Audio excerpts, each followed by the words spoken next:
আমি জানতে পেরেছি আমার সোর্স থেকে যে উনাকে যখন নিয়ে যাওয়া হয়, কেউ বলেন গ্রেপ্তার করে নিয়ে যাওয়া হয়েছে। সেটা আমরা জানতে পারছি যে উনি মানে চলে গ্রেপ্তার যাবেন। করে নিয়ে যাওয়া হয়েছে অর্থটা কি? মানে কোথা থেকে কোথায় গ্রেপ্তার করে নিয়ে যাওয়া? গণভবন থেকে ওনাকে নিয়ে যাওয়া হয়েছিল, উনি আন্ডার মানে ফোর্স, উনি যেতে চাননি। উনি তাকে জোর করেই সাইন করানো হয়েছে, যে রেজিগনেশন দেওয়ানো হয়েছে। 15 বছর ধরে ক্ষমতায় থাকা শেখ হাসিনা পদত্যাগ করে দেশ ছেড়ে পালিয়ে গিয়েছেন, এবং তিনি পালিয়ে যাওয়ার লাস্ট আওয়ারটা আসলে কি রকম ছিল এটা নিয়ে কিন্তু যথেষ্ট কৌতূহল সবার ভিতরে আছে। এবং এই বিষয়ে কিছু অনুসন্ধান করে কিছু তথ্য পেয়েছে প্রথম আলো। আসসালামু আলাইকুম। দেশ এবং দেশের বাইরে থেকে ঠিক এই মুহূর্তে যে আমার এই ভিডিওটি দেখার জন্য ক্লিক করেছেন, সকলকে অনুরোধ করব ভিডিওটা না টেনে সম্পূর্ণ ভিডিওটা দেখবেন, কেননা আজকের এই ভিডিওটা খুবই খুবই ইম্পর্টেন্ট। এবং বর্তমানে বাংলাদেশের যে সর্বশেষ আপডেট ভিডিও রয়েছে সেই ভিডিওটা এখন আমরা দেখব। এবং বর্তমানে বাংলাদেশের রাজনৈতিক অবস্থান খুবই খুবই কঠোর থেকে কঠোর অবস্থায় চলে যাচ্ছে। এই বিষয়টা নিয়ে সর্বশেষ যে আপডেট ভিডিও সেই ভিডিওটা এখন আমরা দেখব। তো চলুন সেই মূল ভিডিওটা দেখার আগে সকলের কাছে অনুরোধ করব, যারা এখনও আমার চ্যানেলটা সাবস্ক্রাইব করেন নাই তারা অবশ্যই সাবস্ক্রাইব করে সাথে বেল বাটনটি অন করে দিবেন। তো চলুন সেই মূল ভিডিওটা দেখে আসি, তারপরে বিস্তারিত আলোচনা করি। আশা করি সঙ্গে থাকবেন। যতটুকু জানি যে আসলে যেমন চাঁদকে দেখতে হলে চাঁদের ভিতর নেমে দেখা যায় না, দূর থেকে দেখতে হয়। তো আপনি তো দূর থেকে বাংলাদেশকে দেখছেন, এবং আমার যতটুকু ধারণা আপনার প্রচুর কানেকশন আছে, প্রচুর লোকজন আপনার সঙ্গে যোগাযোগ করেছে। সেটা সামরিক কানেকশন আছে, বেসামরিক কানেকশন আছে। তো আপনি কি আগে থেকে কিছুটা টের পাচ্ছিলেন যে কিভাবে কি হচ্ছে এবং কিভাবে কি হলো? সেটা কি আপনি পরেও অথবা আগে জানতে পেরেছেন কি? আমি জানতে পেরেছি আমার সোর্স থেকে যে উনাকে যখন নিয়ে যাওয়া হয়, কেউ বলেন গ্রেপ্তার করে নিয়ে যাওয়া হয়েছে। সেটা আমরা জানতে পারছি যে উনি মানে চলে গ্রেপ্তার যাবেন। করে নিয়ে যাওয়া হয়েছে অর্থটা কি? মানে কোথা থেকে কোথায় গ্রেপ্তার করে নিয়ে যাওয়া? গণভবন থেকে ওনাকে নিয়ে যাওয়া হয়েছিল, উনি আন্ডার মানে ফোর্স, উনি যেতে চাননি। উনি তাকে জোর করেই সাইন করানো হয়েছে, যে রেজিগনেশন দেওয়ানো হয়েছে। উনি তো সিগনেচার করেছেন, রিজাইন করেছেন, কিন্তু ওনার মন্ত্রিসভা কি রিজাইন করেছেন? যদি না এইখানে করেন তাহলে কি হবে? এইখানে একটা বিষয় হচ্ছে যে আহ, উম, সাধারণত এই ধরনের কি হয় যে সংসদ ভেঙে দেয়া হয়। সংসদ ভেঙে দেওয়া হয়েছে কিনা আমি কিন্তু জানি না। সংসদ ভেঙে দেওয়া না হলে সংসদ যে কোনো প্রক্রিয়া ভেঙে দেওয়া দরকার। ভেঙে দিলে আপনার মন্ত্রিসভা অটোমেটিক্যালি ডিসলভ হয়ে যায়, আর থাকে না।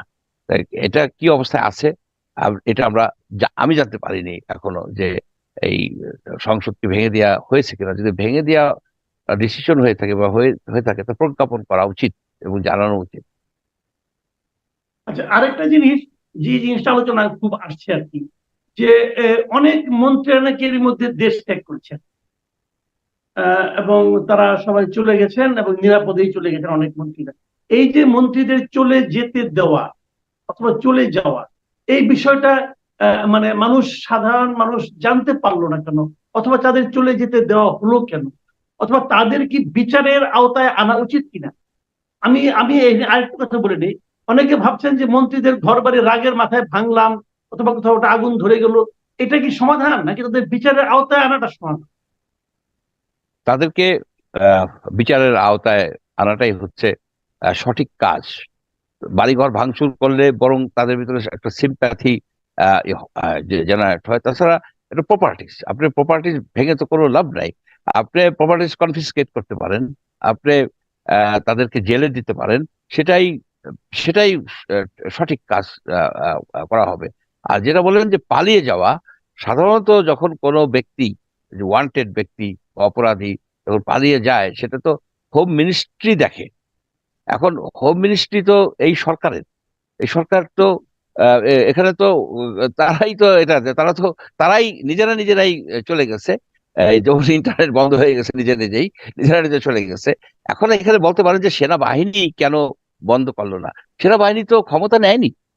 সেনাবাহিনী তো সেই মানে তারা তো মার্শাল দেয়নি যে টোটাল অ্যাডমিনিস্ট্রেশন তার আওতায় থাকবে। সুতরাং এইখানে চলে যাওয়ার জন্য অনেকেই সেনাবাহিনীকে ব্লেম দিচ্ছে। আমার কাছেও বলেছে যে সেনাবাহিনী কেন যেতে দিল। সেনাবাহিনী কোন আইনে একটা নাগরিককে বলতে পারে যে তুমি যেতে পারবো না, তোমাকে গ্রেপ্তার, তাদের তো গ্রেপ্তার করার ক্ষমতাই তো দেওয়া হয়নি। সেই জন্য এই জিনিসটা হয়েছে। তবে একটা কথা, তারা কোথায় যাবে, পালাবে কোথায়, তারা কোথায় পালাবে এই পৃথিবীতে? যেখানেই পালাবে সেখান থেকে ধরে আনা যায়, কিন্তু যদি যথেষ্ট রকমের থাকে, উদ্যোগ থাকে, ডিটারমিনেশন থাকে, ধরে আনা যায়। কিন্তু আমাদের তো এই যে যেসব অপরাধীরা অপরাধ করে গেছেন তাদেরকে ধরে আনা হয় নাই। তার কারণ হলো যে হাই কমিশনার, যে অ্যাম্বাসেডার, তারা একটা লিয়াজ করে চলেন।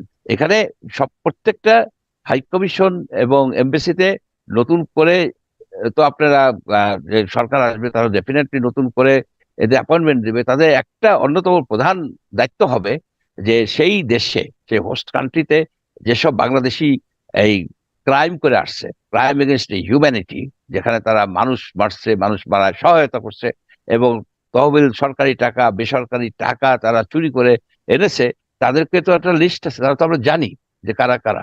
তাদেরকে এই স্থানীয় আইনে, হোস্ট কান্ট্রির আইনে এবং ইন্টারন্যাশনাল আইনে যেভাবেই হোক তাদেরকে ধরে বাংলাদেশে দিতে হবে, জেল খাটাতে হবে এবং তাদের যা সম্পত্তি, যে টাকা নিয়ে গেছে সে টাকা আদায় করতে হবে।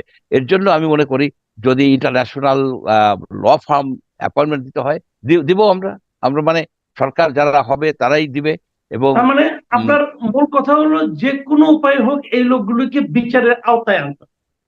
ইয়াস, যদি আপনি বিচার, একটা স্বৈরাচার যখন পদত্যাগ করার দ্বার প্রান্তে উপনীত হয় তখন সেই স্বৈরাচারের অ্যাটিটিউডটা কি থাকে, মানসিক স্বাস্থ্য কি থাকে, সে কি করে, এগুলো কিন্তু খুবই ইন্টারেস্টিং বিষয় এবং যুগে যুগে কিন্তু এগুলো নিয়ে চর্চা হয়। তো গতকালকে বাংলাদেশ সময় দুপুর বেলায় 15 বছর ধরে ক্ষমতায় থাকা শেখ হাসিনা পদত্যাগ করে দেশ ছেড়ে পালিয়ে গিয়েছেন এবং তিনি পালিয়ে যাওয়ার লাস্ট আওয়ারটা আসলে কি রকম ছিল এটা নিয়ে কিন্তু যথেষ্ট কৌতূহল সবার ভিতরে আছে এবং এই বিষয়ে কিছু অনুসন্ধান করে কিছু তথ্য পেয়েছে প্রথম আলো।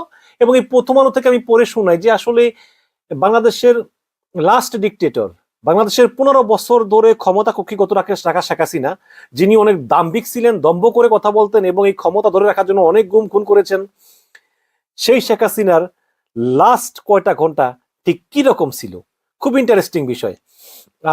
প্রথম আলো হেডলাইন করেছে যে শেষ সময়েও বল প্রয়োগ করে থাকতে চেয়েছিলেন শেখ হাসিনা।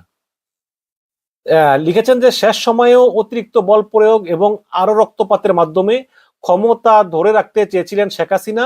দেশ ছাড়ার আগে গতকাল সোমবার সকাল 10:30 থেকে প্রায় 1 ঘন্টা রাষ্ট্রীয় বিভিন্ন বাহিনীর শীর্ষ কর্মকর্তাদেরকে তিনি চাপ দিচ্ছেন যে তোমরা কি করো, দমন করো, ওদেরকে দমন করো।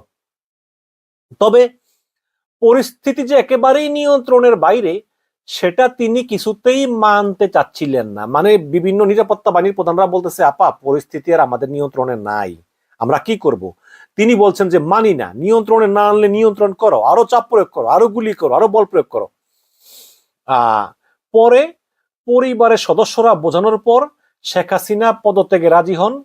এরপর দ্রুততম সময়ে পদত্যাগ করে সামরিক হেলিকপ্টারে করে গোপনে বোন শেখ রেহানাকে সঙ্গে নিয়ে দেশ ছাড়েন শেখ হাসিনা। সংশ্লিষ্ট একাধিক সূত্রের কাছ থেকে শেখ হাসিনার ক্ষমতা ছাড়ার শেষ 4 ঘন্টার একটা বিবরণ পাওয়া গেছে এবং সর্বশেষ তথ্য অনুযায়ী ভারতের ত্রিপুরা রাজ্যের আগারতলা হয়ে দিল্লি পৌঁছেছেন তিনি। সেখান থেকে তার যুক্তরাজ্যে যাওয়ার সম্ভাবনা আছে। অবশ্যই ইতিমধ্যে আমরা একটা সূত্র থেকে জানতে পেরেছি যে ব্রিটিশ প্রধানমন্ত্রী স্যার কিয়ার স্টারমার তিনি শেখ হাসিনার রাজনৈতিক আশ্রয়ের আবেদন খারিজ করে দিয়েছেন। ভিডিওটা দেখার জন্য অনেক অনেক ধন্যবাদ। ভিডিও সম্পর্কে আপনার কি মতামত সেটা অবশ্যই কমেন্ট বক্সে কমেন্ট করে জানাবেন এবং ভিডিও সম্পর্কে যদি আপনার মনে হয় ভিডিওটা শেয়ার করা দরকার তাহলে অবশ্যই ভিডিওটা শেয়ার করে দিবেন আর অবশ্যই ভিডিওটা লাইক করে দিবেন। আপনি যদি আমার চ্যানেল নতুন হয়ে থাকেন তাহলে অবশ্যই চ্যানেলটা সাবস্ক্রাইব করে সাথে বেল বাটনটি অন করে দিবেন যাতে করে প্রত্যেক মুহূর্তের আপডেট ভিডিও আপনাদের কাছে আমি পৌঁছাতে পারি। ভালো থাকবেন, সুস্থ থাকবেন, দেখা হবে কোনো নেক্সট ভিডিওতে। আল্লাহ হাফেজ। সো গাইস, ভিডিওটি ভালো লেগে থাকলে লাইক করবেন, অবশ্যই কমেন্ট করে জানাবেন ভিডিওটি কেমন হয়েছে। আর হ্যাঁ, আপনি যদি আমার চ্যানেল নতুন হয়ে থাকেন তাহলে অবশ্যই নিচে দিয়ে সাবস্ক্রাইব করবেন আর এই পাশে যে ভিডিওগুলো দেখতে পাচ্ছেন তো অবশ্যই দেখবেন এবং এনজয় করবেন। ভালো থাকবেন, সুস্থ থাকবেন এবং সবসময় আমাদের সাথে থাকবেন।